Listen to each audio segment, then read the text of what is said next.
If you're tired and I'm getting tired of the jeans revolution, but you feel like a Greek in a business suit, you may just enjoy this video.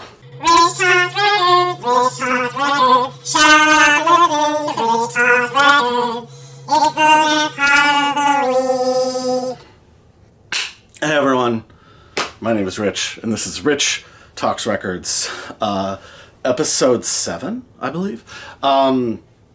And after, spending 7 hours with Black Flag and the Love video, which was supposed to be a less intensive, shorter video, becoming an epic two-parter, I thought I would actually do a fun video. And nothing is more fun than bootlegs. And nothing is more fun than bootlegs of, I guess, my favorite. It feels like my favorite recording artist, most influential person, on my life. Really one of the only people, who's a celebrity that I look up to in any kind of way, and just endless inspiration, and that, of course, is John Lennon. So I thought it would be fun. I have a stack of CDs and a stack of records, and I thought it would be fun to just, on this gloomy Saturday, to just turn on the camera and make a video of what I have amassed over the years. So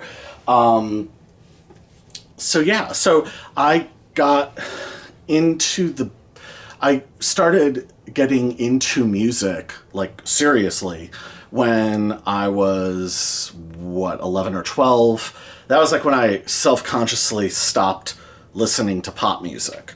And so the Rolling Stones and then Van Halen and Aerosmith and Jimi Hendrix were sort of my formal breakaway from listening to the Escape Club and Paula Abdul.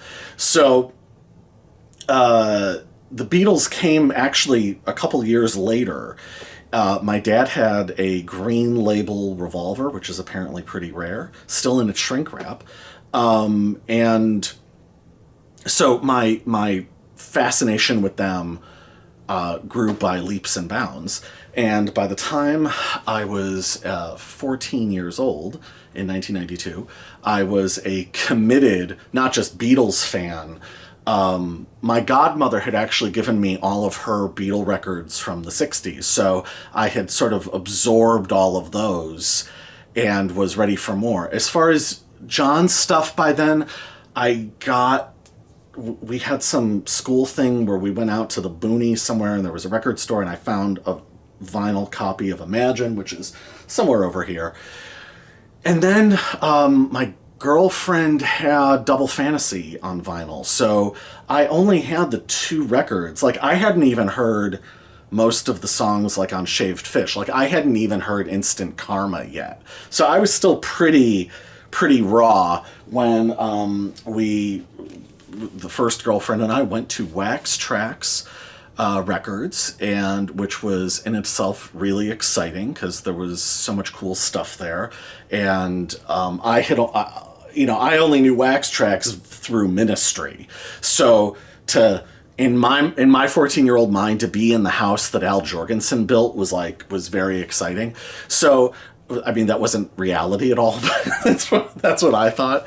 So, but they had fucking bootlegs, and I couldn't believe it. It was shocking to me. So 14-year-old me with only 2 John Lennon solo records happened upon a 2-in-1. And so this was Johnny Moondog and, wait for it, Telecasts. So in the Jeffrey Giuliano book, these are separate. But here, you get the idea. But one of my favorite things about this particular bootleg is because this is bootleg ass, stuff. Pod Records, Paul McCartney reference, Ricky and the Red Stripes, or was it Ricky and the Red Streaks? I forget what, but so that's what this record is. And I will read the bullshit song titles to you. Typewriter Dog Fight, 441 South, and then they just start getting lazy. High Fly, and then Momentum, and side one comes to a rousing ending with Bad Habit. We open things up with as a End of the Rope, then Boomerang, then Free for All, so now it's just Ted Nugent, Ain't Nobody, Shaka Khan, and The Sun is Shining. But here's where it gets really bootleg. You pull out the second record, and it's the exact same label. There's no difference. And in the run-out groove, and I don't think there's any way that the camera's going to pull this up, be able to catch this, so I might take a picture of it and overlay it. But the serial numbers are scratched out and like stamped over it. Bootleg shit. But this was extremely exciting to my 14-year-old mind. So so Goodnight Vienna was on here, John's version of Goodnight Vienna, which now is like played on like the Sirius station. The live version of Imagine from the Apollo benefit for the Attica victims of the Attica riots, I guess. Serve Yourself, the acoustic version, the version that has now gone on to infamy and has been officially released. Fucking Serve Yourself. So 14-year-old me, one of the first, before I heard Instant Karma, I heard Serve Yourself with no context. I didn't know there was a Bob Dylan song called Gotta Serve Somebody. All I knew was this insane, amazing, expletive-filled work of punk rock genius. Then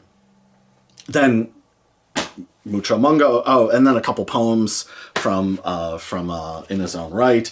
Then a version of God Save Us. I was like, what the fuck is God Save Us? This is amazing. This song is awesome. Theme from Rape was actually, it was this Everybody's Got a Hard Year from their film Rape. Radio Israel is from the Bed-Ins, where I think John sings Hava Nagila for like 4 seconds. But then, again, I knew that this existed, but this is long before its official release, the version of Your Blues. And on the official release, it's titled Her Blues, or it's titled Whole Lotta Yoko. It is, the real title was Your Blues, Her Blues, which is far better, far cooler.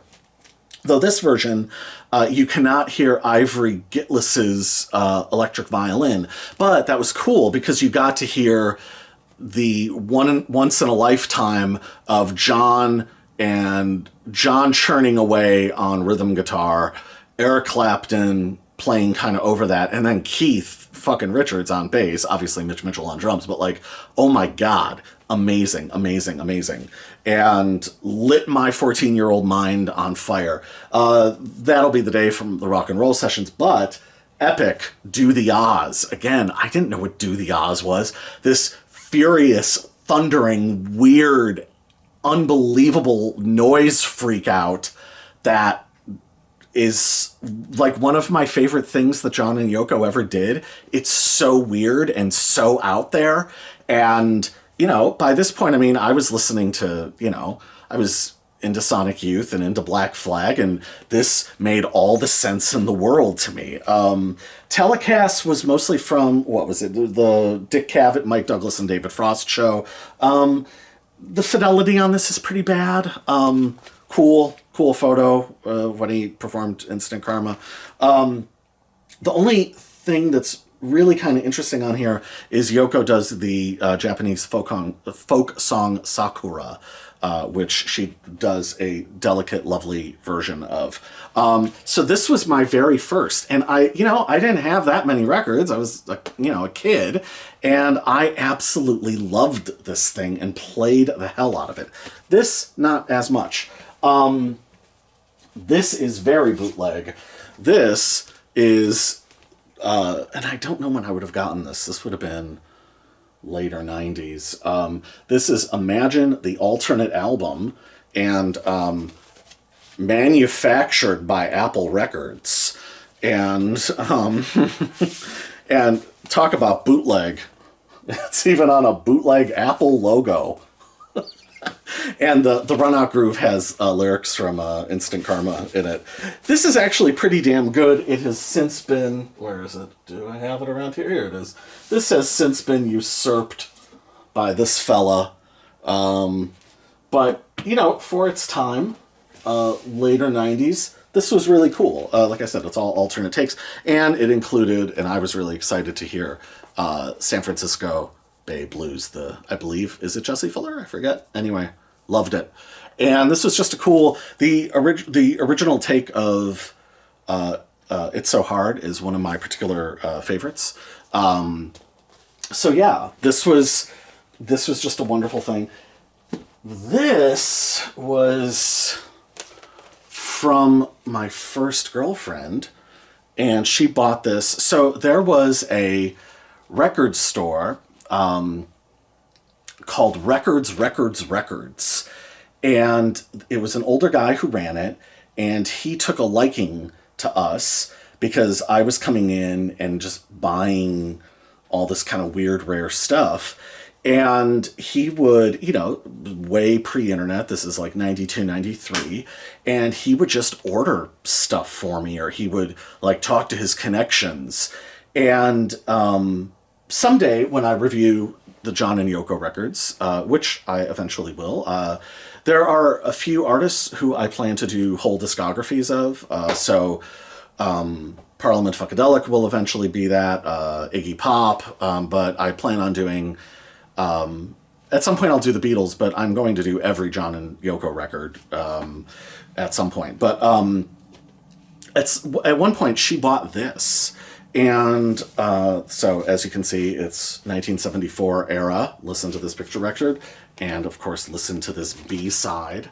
Really cool. And what this is, it's the vinyl. It's a little, I don't know if you could see it. This was warped. This was warped back then. I can't imagine how it would play now.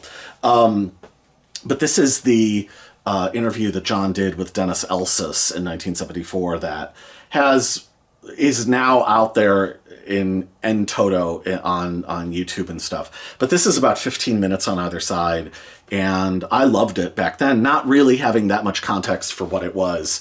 It was still really, really cool to have. But now you can hear the entire thing, and the entire thing is awesome and a wonderful display of John's wit, warmth, humor, and brilliance. And this was another interview disc. I bought this because look at that photo. Isn't that cool? Look at those guys. I love the orange lens face. And the B-side was Hard Day's Night era. This is and again, this is now also out on YouTube. For years I had I still have, I don't know, it's like 2, 3, 4, whatever it comes out to, CDRs of the entirety of this. This is the interview, obviously excerpts from the interview he gave on the last day of his life. So tragic, horrible circumstances. However, I will say about that interview, especially as sort of like the last things on record that John Lennon said, he said some of the coolest, smartest, best, most awesome, genius stuff on his last day on Earth. So for whatever that's worth, he wherever he was at, I think he was kind of in the right place, because it's a really, really, really astonishing interview. And this at this point is just, it's insufficient now because you can listen to the entire thing, and the entire thing is amazing. We'll go through some CDs. So after the John Lennon anthology came out, I should probably grab the other one first. Cat-like reflexes. Look at that. Still got it after all these years. After the John Lennon anthology came out in 98, who's the outfit that did this? I don't remember. It doesn't even say. Goodness. Anyway, they put out this kind of mirror set with DVDs attached. So I paid through the fucking nose for these things.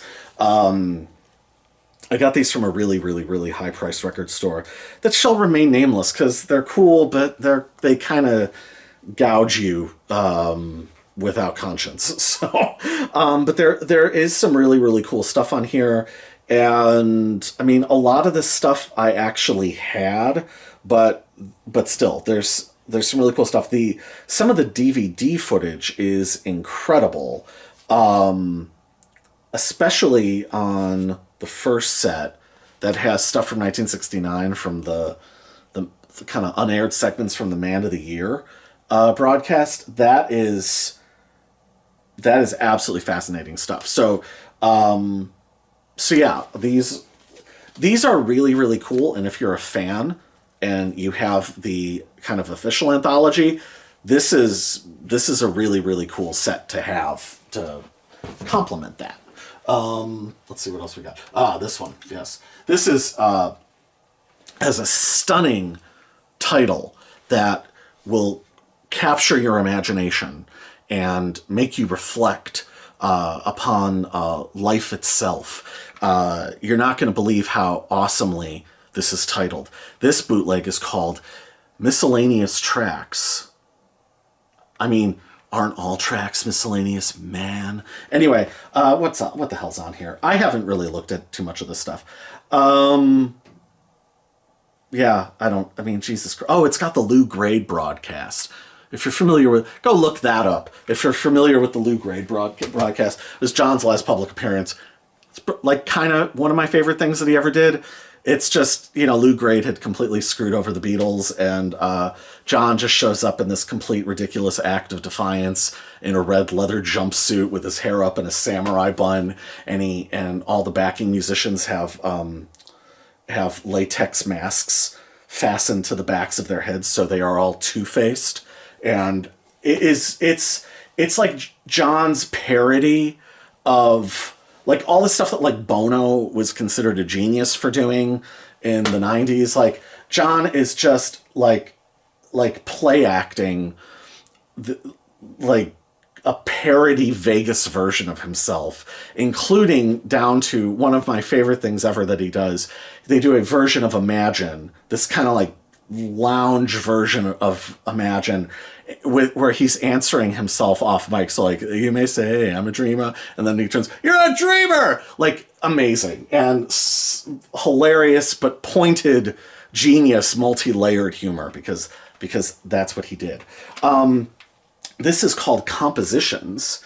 And this is one of my favorite bootlegs ever, because it is basically the whole tape of the post-Plastic Ono Band recording sessions. So this is at Tittenhurst, and it's just John kind of running through potential songs for a next album.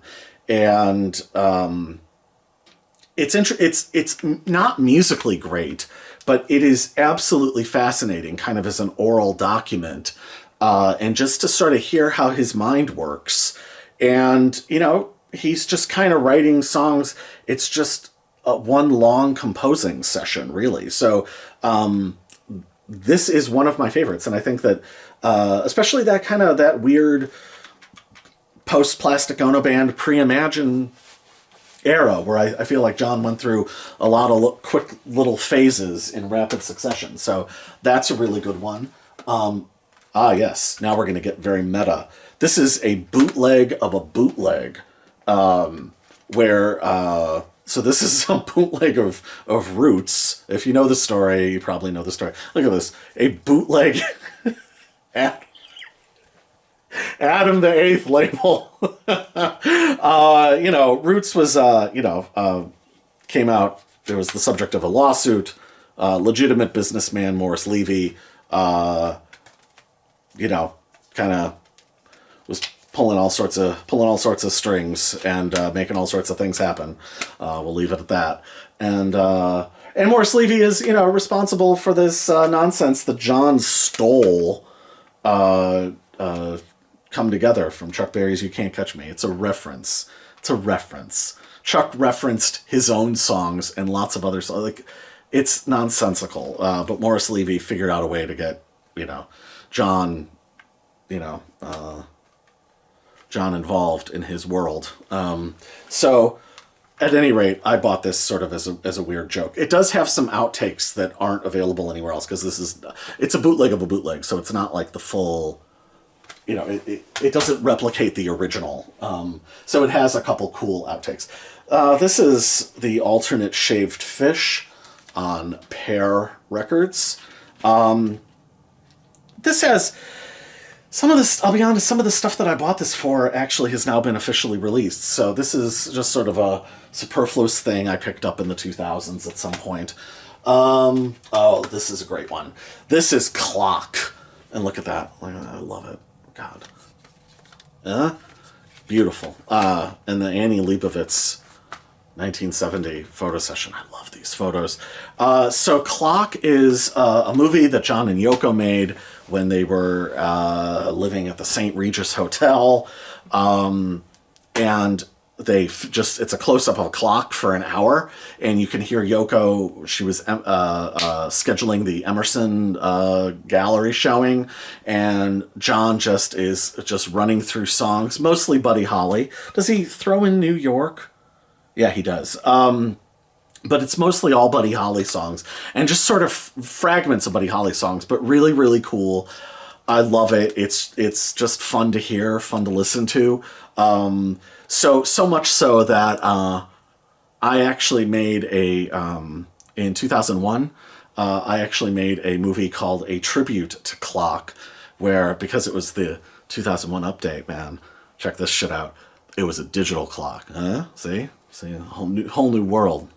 And I sat off screen playing songs, including a couple of John's, badly, because I don't really play guitar that well. So, but this is awesome and has never been officially issued. So it's still out there and still worth checking out. Oh God, this is interesting. Yeah, Remember Lennon. It's just studio outtakes. The reason I got this, my level of kind of obsession, it had the unedited studio take of Don't Worry Kyoko, and it had some studio run-throughs of New York City, which you don't really hear a lot of studio outtakes from the Sometime in New York City sessions. So, this is a big one. God damn, I played this one a lot. I got this in 1997. I got this in 1996. I remember it well. This is, what did they call this thing? Well, Free as a Bird, the Dakota Beatles session. So yeah. So I got this in 96. This is a wonderful run-through of songs from the retirement years, the house husband period. What are some of the best songs on here that you may not have heard? Well, there's the Beatles song that wasn't, so there was Free as a Bird and Real Love, but the third, Now and Then, which is, I can see why they didn't finish it. It's just an unfinished song. Well, you would have heard Grow Old With Me if you've ever heard Milk and Honey. India, one of just an absolutely gorgeous, beautiful, lovely song. The original take one of Mirror, Mirror on the Wall, one of John's most harrowing songs. I love it. It's incredible. Don't Be Crazy. Illusions. I had never heard Illusions prior to this. Or I think it's also called Not for Love Nor Money. Jesus, I love that song. Life Begins at 40, another super charming late period song. She's a Friend of Dorothy, I believe, from 1977. Love that song. Beautiful, beautiful piano song. That, it's awful that he didn't get to make like a real studio recording out of that. You Saved My Soul, which comes up in a few other places. The Richie Havens-esque tastic Whatever Happened to, the furiously strummed acoustic little gem. One of the Boys, another 1977 fucking beautiful little song. He had this run of songs in 77 and the fall of 77. All of them are beautiful. I love those songs. So there's some, and the sound quality on this is fantastic. So this, and some of this stuff still hasn't been officially reissued. It's awesome. Let's see. Oh yes. This is a bit of a mess. And some of this stuff is not great sounding. Some of it is. This is I would have gotten this in the later 2000s, maybe early 2010s. I paid through the bloody nose for this. This is the 1-to-1 concert from August of 72. It has the afternoon show, which is the one that's been officially released. It's the Live in New York City record and video, if you can find it. I don't know why Yoko released that version, the matinee show. I don't. John even says at some point, welcome to the rehearsal. Rumor has it that he actually had overseen and I don't remember if this has been confirmed or not, but that he had actually overseen a cutting of the evening concert for airing on television, and then that was abandoned. So that would have been of the evening show. The evening show is where the guts is. The evening show is truly what it's all about. The evening show is absolutely incredible. The version of Cold Turkey from the evening show is truly the performance of a lifetime. It was the last like full concert that he ever did, and Yoko's songs are great. Like they do Move On Fast. They do a few of her songs. They do Sisters of Sisters. Like I think she's great on this. I think this is the Elephants Memory Band. I'm a big fan of their playing and their style, and I like their big sort of post-Spectre, like half Spectre, half MC5, just gigantic, big as a house kind of sound. I always liked Wayne Tex Gabriel's guitar. Like, and what was the guitar, the sax player? Damn it. I'm not going to remember now, and it's going to drive me crazy. Shoot. Stan Bronstein, I think, the saxophone player. Always loved his playing. So, like, the evening concert is the most glaring thing that hasn't been released by the estate. I have no idea, like, what they're waiting for. For instance, I don't know why there wouldn't have been, like, a 30th anniversary issue of that. I was even thinking that maybe, like, because of the European copyright law, that stuff might come out, but it still hasn't. I have no idea why. This is one of my all-time favorites. This is John's, this is him in 79 in Japan, I believe, and here he is with Sean. Both, I love that they have matching haircuts. John's Lost Home Demos, Volume 1. And this is an absolute... So again, I'd be remiss if I didn't say this. I don't have a physical copy of this because I don't know that there are physical copies. I've never seen one. But there is an 8, I believe, CD set called Between the Lines. Between the Lines has every extant House Husband period recording out there. That's the one to get now. I mean, you don't need to get it piecemeal the way I did in the fucking 90s. Between the Lines has everything, and it's got the notes. You do it as a download, and if you know where to find it, and I'm sure you can find it. Again, I don't know why that stuff's never come out. So much of it is absolutely incredible. If there's a complete Basement Tapes set now with everything, I don't know why there's not a complete House Husband Tapes, because some of this stuff is absolutely phenomenal. Let's see what some of my favorites are. Oh, well, now not all of it is House Husband. Most of it is, but there's like a weird Mellotron, I guess, home demo of Good Morning. But Brown Eyed Handsome Man, House Husband period, amazing piano version of Serve Yourself. There are many versions of Serve Yourself, but there are the 3 big ones. This is one of the big ones, and you can't do it by yourself. You go blind doing that. Amazing. Oh God, the Cooking in the Kitchen of Love demo. Have you ever heard that thing? His version of I'm a Man, his like parody version of I'm a Man is amazing. Then there's the medleys, the Beyond the Sea, Blue Moon, Young Love. Oh my God, where he's like doing it like in different accents, and it's awesome. And then the Sea Shanties. Oh my God, the Sea Shanties medley. Amazing. And then one of my favorite things ever that he did is were the Mind movies that him and Elliot Mintz worked on, and they were just these bizarre, like it would be like Muzak playing off the TV or something, and then he would just do these like weird characters with weirder accents. And 'Twas a Night Like Ethel Merman is just this piece of absolutely genius, absurdist poetry that I have memorized.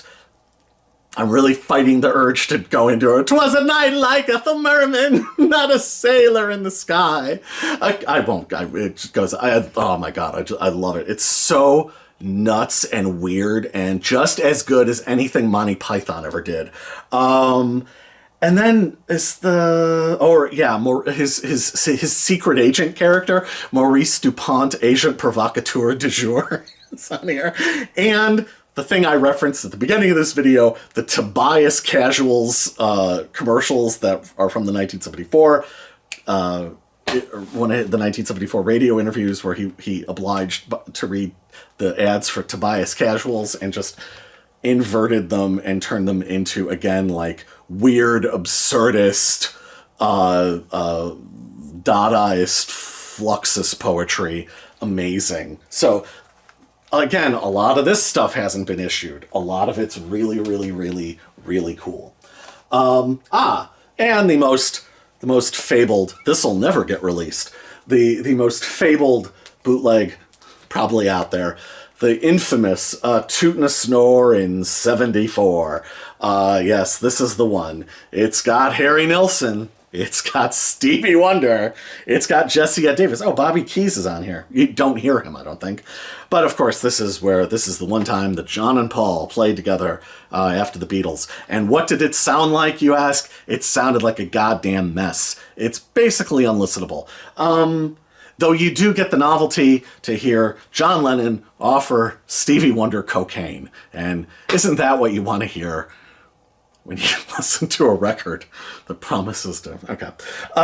There's a track on here called Bluesy Jam Session. It's mostly John having problems with the headphones and nobody being able to get a good sound on the studio floor. So it's John kind of getting irritated because he's apparently the only one on mic. So it's him getting irritated with the engineer. And that's what most of this amounts to. There's a couple small attempts at a little jam on Stand By Me. There's the very absurd improv Nightmares, which has, again, some improv absurdist lyrics. And I think Stevie and Harry Nilsson try to do a duet of Cupid. And they try to get a jam going on Itty Bitty Pretty One. It's a bloody mess. It's only for novelty purposes only. And then we have a couple a couple releases of dubious legality. These are basically just interview discs. Back in the old days, if you went to record stores a lot, you would see, for popular artists, you would see lots of these sorts of things. And then I was too young for the original broadcasts of the Lost Lennon tapes. So I never heard those, and I was unfamiliar with that stuff. But there was another record store called Secondhand Tunes. I don't think was it called that at the time? I don't know, actually. It was called that for a long time. But so this would have been, again, this is, for me, like 93, 94, 95. They started putting out Bag Records, kind of reference to Sometime in New York City there. Bag Records started chopping up the broadcasts and putting them out. And so, as a young person, I was really obsessed with these, and this was just kind of how I thought bootlegs were, that they were all random, weird grab bags of material. And and usually they were all colored vinyl. I don't think I'll pull all of them out. So as you can see, this one's blue. And, there's no label. So I, a young teenage me, made a helpful hint on the label. Can we get this? This is not side one, but it is here. This is not here. This is here, right? Huh? Nor is it Robert Mitchum, because that was some cartoon that John wrote. So this is a reference to a cartoon, a drawing of his, but I don't remember the specifics anymore. But that is the handwriting and coloring of a younger version of myself. What's on here? The long 8-minute version of How Do You Sleep? Yeah. Some of this stuff is the Escher demos. This, and a lot of this is either covered on stuff I just talked about, or has been officially released. So, but this is. Oh, did I miss? This is volume 2 of the Lost Lennon tapes. I inverted it. And these are all great because they have, like, what is this one? Mel Torme was one of John's pseudonyms on the credits of Walls and Bridges. Mel Torme presents the Lost Lennon tapes. This is volume 1, Musketeer Gripweed.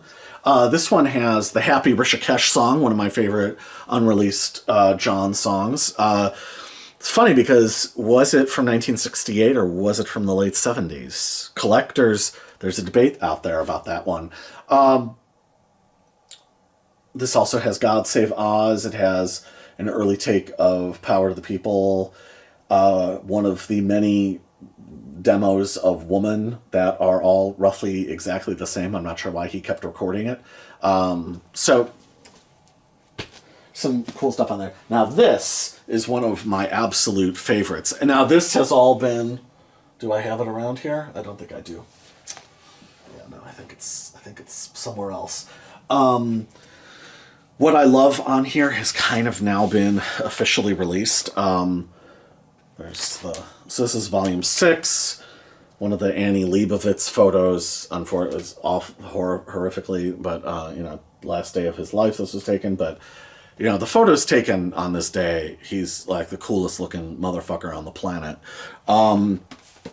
This has the original home demo of Cold Turkey, which is amazing and just as amazing as the studio version. But the real meat of this was the Honey Don't Be Cruel Matchbox from the Plastic Ono Band sessions. Now, it turns out that that's from a much larger jam session that has since been officially released. I have it somewhere around here. But they cut this down to make it 3, like, distinct songs.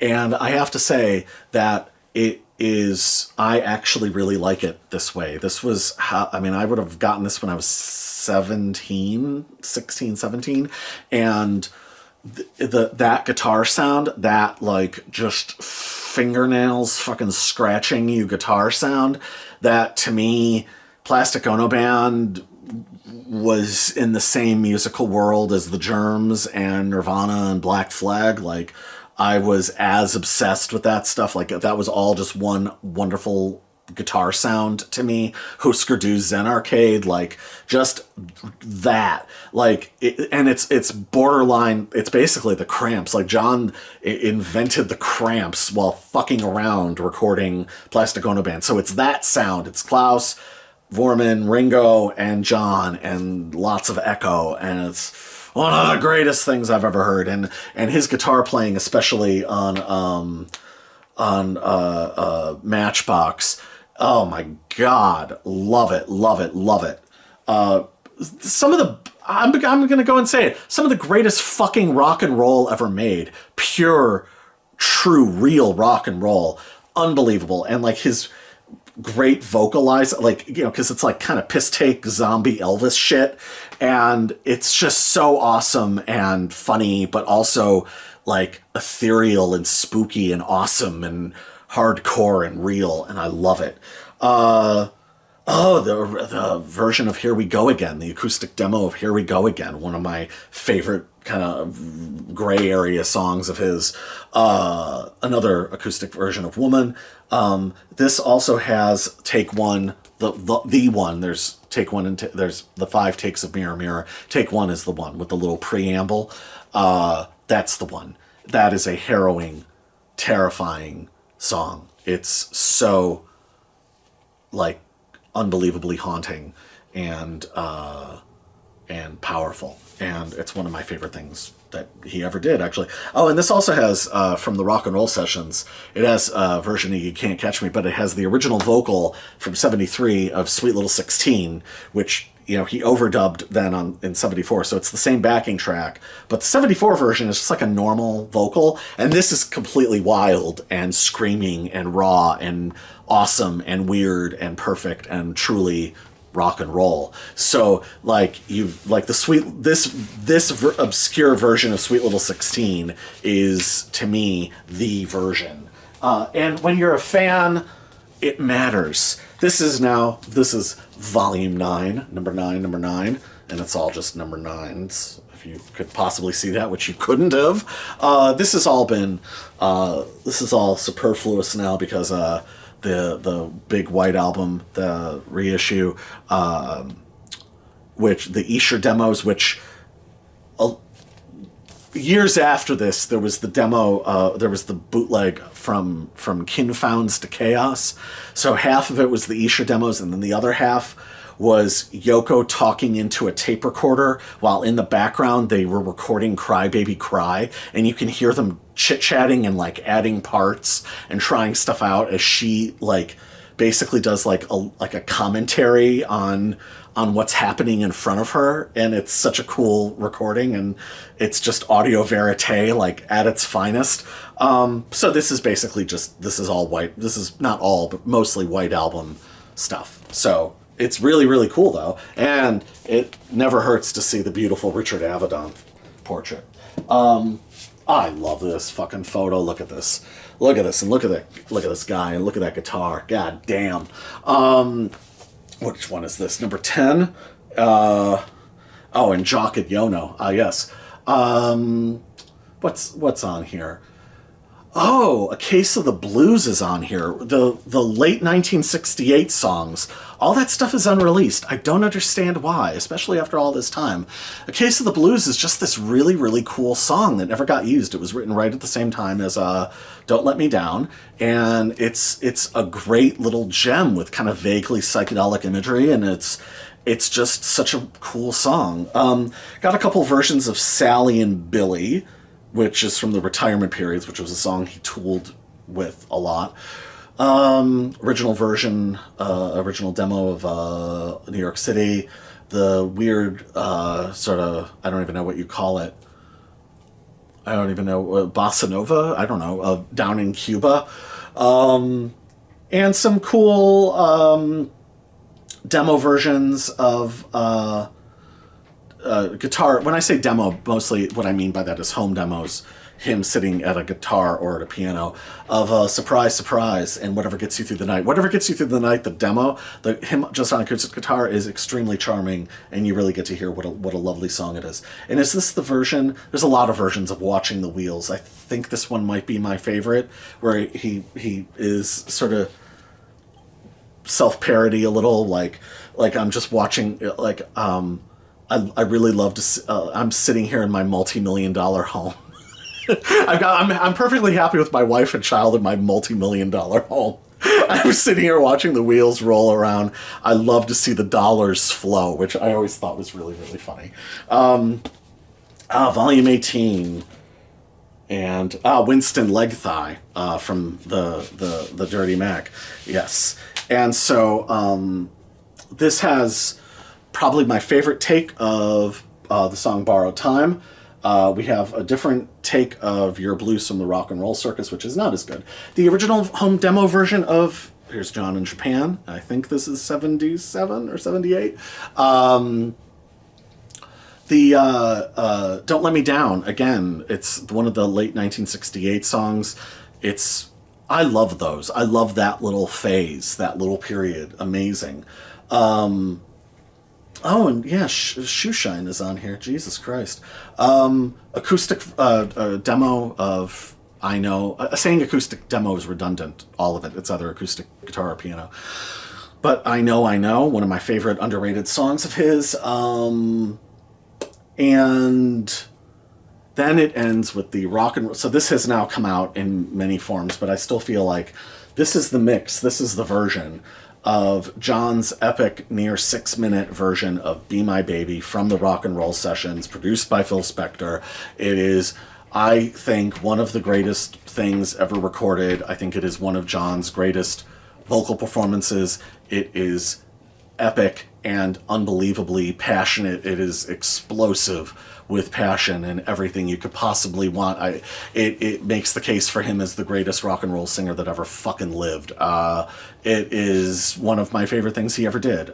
There's a couple versions of it that, like I said, have been released, and they edit stuff out. This is the unexpurgated real deal. And it's just absolutely tremendous. This is on lovely turquoise vinyl, but this one was another one that had a blank label, and so again, my feverish teenage love of this.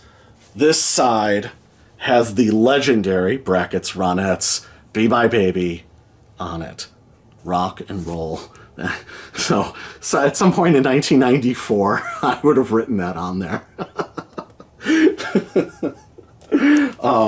So yeah, it's one of my, like, it again lit my imagination on fire. Getting these things, so I'm going to say nearly all of these, there's one or two exceptions, but nearly all of these were gotten at Secondhand Tunes, and they would just sort of periodically pop up like every 2 or 3 months, and there would be like the 4 that I had, or, you know, they would get like 2 or 3 new ones at a time. I want to say maybe Christmas of '94, my parents actually bought me 1 or 2, but I worked at a resale shop, and I would get paid under the table in cash. I was a cashier, and I would walk 1.5 miles after work over to Secondhand Tunes and look and see what new arrivals they had. This is volume 24. Who's the... Oh, Hot Lips. Hot Lips and Red Nose. John used to place fake want ads, or fake personal ads, and he would, in a newspaper, his college newspaper, and he had this running absurdist dialogue between Hot Lips and Red Nose, and so somebody put that in a book somewhere, and as a 15, 16, 17, 18, 19-year-old, I was endlessly entertained by that. This has the demos of She Said, She Said. They're fucking awesome. And this has, and I guess now to get serious, again, late 1968, 2 versions of the original version of Oh My Love. Oh My Love, very different than what is on Imagine. This Oh My Love, lyrics by Yoko, and you can tell that they are lyrics by Yoko. They are clearly directly from first person, and it is about her miscarriage, where they gave birth to John Lennon II, and that actually, my understanding is that she had a few miscarriages. That one they actually had to bury John Lennon II. So it's an unmarked grave somewhere that I guess only they know where that would be. And so this was her song about the pain of the miscarriage, and it's basically Plastic Ono Band stuff beforehand. It's very gentle acoustic guitar, but the lyrics are like really, really intense. Like songs like God and Working Class Hero, and I found out like that stuff did not come out of nowhere. Like they were doing this stuff. So again, it's one of these late 68. So this, Everybody Had a Hard Year, Case of the Blues, Don't Let Me, that original version of Don't Let Me Down before it got more developed. This is amazing, amazing stuff. Then there's a bunch of stuff from the Bed-Ins, and then rehearsals for the one-to-one concert. And then is this the...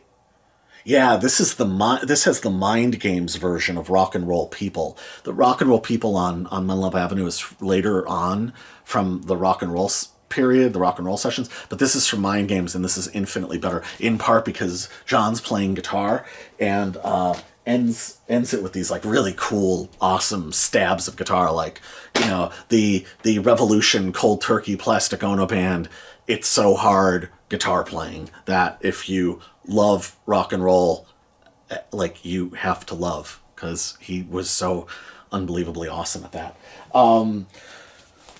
This was an old favorite, I guess, volume 25, because this has the big 8.5-minute epic version of Serve Yourself, where he goes into like the preacher character, like the southern, oh, mama, I've been such a bad, bad boy. I've been worshiping false idols. Oh my God, awesome, awesome, awesome. One of my favorite songs, one of my favorite things he ever did. It's absolute genius. It's one of the most genius things he ever did. I have no idea, given the fast guitar version and the slow kind of New Orleans rolling piano versions with all the improv. I have no idea how he would have gotten a studio recording out of that. But Jesus, these are a wonder to behold. I love them. And then a lot of fucking... Oh, this is the version of Watching the Wheels, yeah. There's just fucking great stuff on side 2. It's all kind of House Husband. So Memories, Real Life... with the, I think this is the one that has the quasi sort of classical piano middle. Don't Be Crazy, one of my favorite retirement songs, just glorious. Another great version of Woman. This has the version of Just Like Starting Over with where he references I Am the Walrus, and part of me wishes he would have kept that, but I get why he would have edited that out. A great fragment version of I Just Don't Want to Face It. And now the whole thing is up on YouTube, so you actually hear the whole tape. But back then, what is one of either the last or the second to last song he ever wrote, You Saved My Soul. Again, this genius, unbelievable, harrowing, perfectly sort of fully realized song. It's perfect in its fragmented state. Absolute genius. What a song. And like truly was on the verge of like a full creative renaissance, especially when you think about the fact that he was working on Walking on Thin Ice the day that happened. Just an amazing song. Like, where would this have led? Where would him and Yoko have taken it? Like, who knows? Just an incredible song. One of my favorites. And again, as far as I'm concerned, like all like the lo-fi bands I was listening to and the weird little fragmented songs that people would put out, like it fit right in. It made all the sense in the world to me. This is, what is this? Volume 27. Red Scunthorpe. Hot Nose and Red Lips eventually turned into Red Scunthorpe. The home demo of If I Fell. Why has that never been issued? It's from 1963. How cool is that? Amazing. The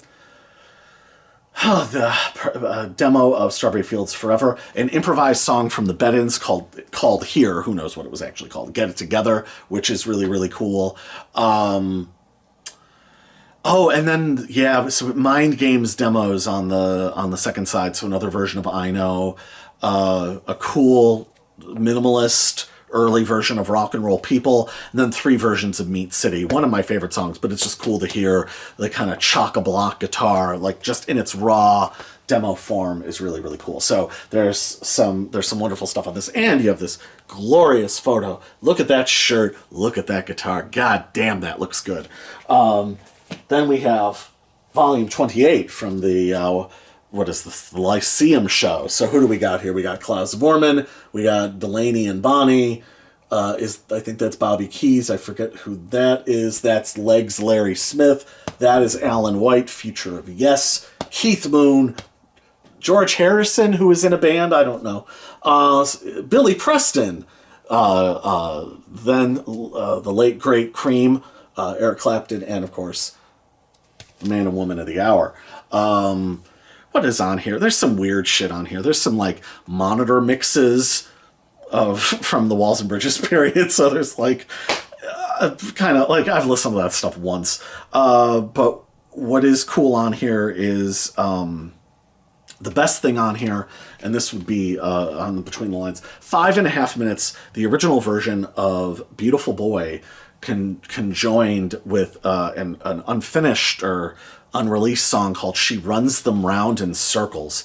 And it's a really early primitive drum machine, and John just playing lightly amplified but glorious. Like the sound he gets out of this lightly amplified guitar, just absolutely beautiful and just joyous. And I just always pictured him like laying flat on his back playing it, because that's sort of just how it sounds, and it just rolls along time stops for 5.5 beautiful, perfect minutes. the song "Beautiful Boy" is basically fully formed. Like it's all there, but just that she runs them round in circles, just beautiful. And again, the vocal, so much beauty, so much genius, so much warmth, so much honesty. Just the sound of beauty, the sound of love. Unbelievable, unbelievable. And unreleased, Estate. Get on the stick. Volume 29. The unedited photo is he's flipping off the camera, so if this photo went on.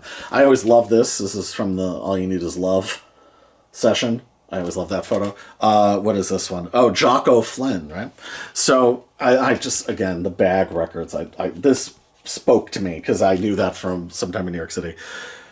Oh, yeah. So, memories and watching. The early version of I'm Losing You, Stranger's Room, is really cool. Great demo of Woman. Really, really great demo, or two great demos of I'm Stepping Out. Completely different from each other, but really awesome. Then one of my favorite outtakes, again, why is this an outtake? Like, it should have come out at some point. His version from the Double Fantasy sessions, a medley of Bobby Darin's Dream Lover, and then Maurice Williams and the Zodiacs' Stay. It's awesome, and he makes up very silly lyrics to Dream Lover, but it's also awesome and kind of like a weirdly, like, specifically new wave-ish, almost like caricature-ish new wave, but it really, really works. And this is, I'm not Mr. Colored Vinyl, but that's a lovely shade of purple, though, isn't it? So, and what else do we have on here? Yeah, mostly more later demo stuff, like Woman, Watching the Wheels. There's a lot of demos of those songs, so some of that business. Volume 30, we got nothing. The one knock, the Bag Records, 1 White Street, New York. But this is the key, okay? And this is, I should have pointed this out earlier, right? This is the key, though. And this is what I love. And I've used this on my own stuff. I've been ripping this off for decades because I love it. I don't know if you can see this. All rights reversed. Love that. So whoever the shout out to Bag Records. Who are these lunatics? See-through green vinyl. What group of rock and roll loving lunatics put this stuff out and put it out in such weird, random, totally decontextualized fashion? The demo on here of Cry Baby Cry is really cool. I don't remember. My memory fails me if that's on the big White Album reissue. I don't think it is. There's actually, of all things on here, an outtake from the Two Virgins. Can you believe that? And it's actually really interesting. I love John and Yoko. I love the experimental stuff. Two Virgins is not my favorite of their avant-garde experiments and collaborations, but the outtake is really is really cool. Another version of Sally and Billy. And then I'll do it. Okay. I don't really want to. So from the Compositions bootleg, there is a song on there called I'll Make You Happy. I'll Make You Happy is one of the least good John Lennon songs. John really only has maybe like 4 or 5 songs, including unreleased, that I truly just don't care for and I just think don't work. I'll Make You Happy is one of them. But what is interesting is, as of late 1970, the germ of Double Fantasy was apparently born because it is the answer song to Yoko's Happy Girl. So Yoko's Happy Girl is just a sort of little fragmentary, sort of little piano thing. Is it piano or is it just a cappella? I actually don't remember. But it's lovely and charming, and if an indie band in the 90s did it, people would be oohing and eyeing about it.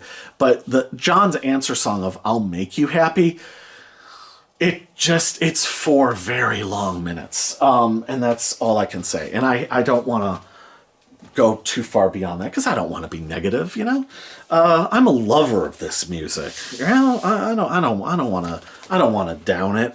And this orange vinyl. This is, funnily enough, so this is the last one. This is volume 31. This is an earlier one that I would have found.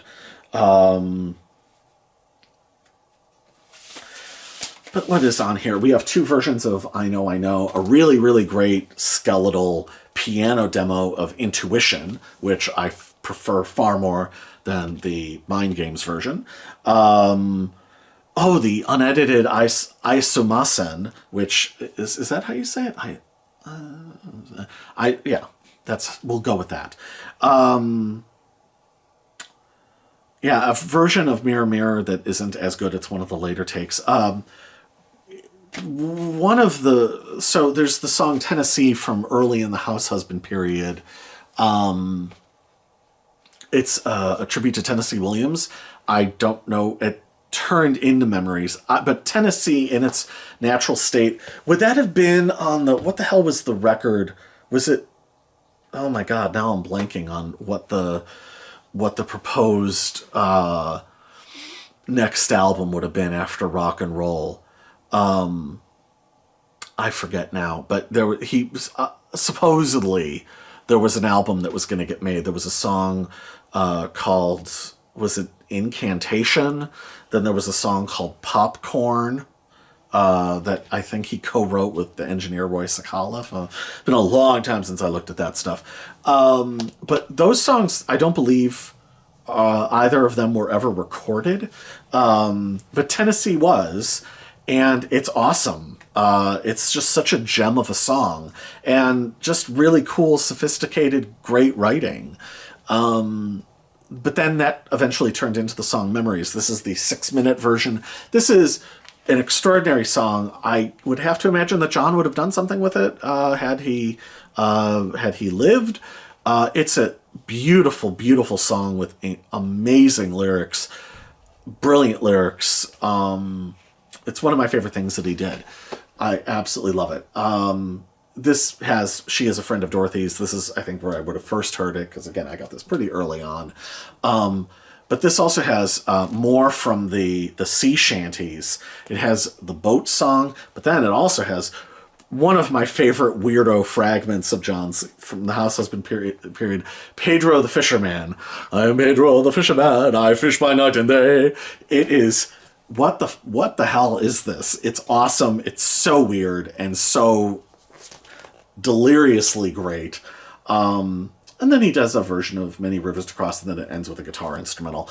And so this is just a run through. I have infinitely more on CDR on the other side of this room, but that stuff is all tucked away, and I don't think it would make for something as interesting because it doesn't, I don't have something to show. But yeah, it's a big part of my youth were picking these things up, and it was always a joy, and it was always another piece of the puzzle.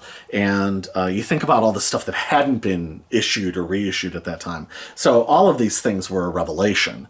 So now, I love this set, but it's just so funny because now you can hear the Evolution mix of God Save Us or God Save Oz. You can hear it in pristine form, but you could not back then. So by hook or by crook, you got this stuff, and it was always a joy. And even the ones that weren't as good, it was still a revelation. And part of the fun was picking the gems out. So anyway, I hope that you've enjoyed this unplanned, kind of silly video, but it's not silly. It's love of music, right? So love of art and all that. So at any rate, hope you've enjoyed this. I have a lot of other videos planned that I will be working on, but I thought this would be kind of a fun one to throw out there. So hope you're all doing well. Feel free to like and comment and subscribe, because the more subscribers, the more that this gets out to. So that'd be cool. And, you know, if you feel like posting this anywhere, that's cool too. So, So anyway, on that note, I'm rambling, as I have a tendency to do. Goodbye, everyone. Goodbye. You just finished watching Rich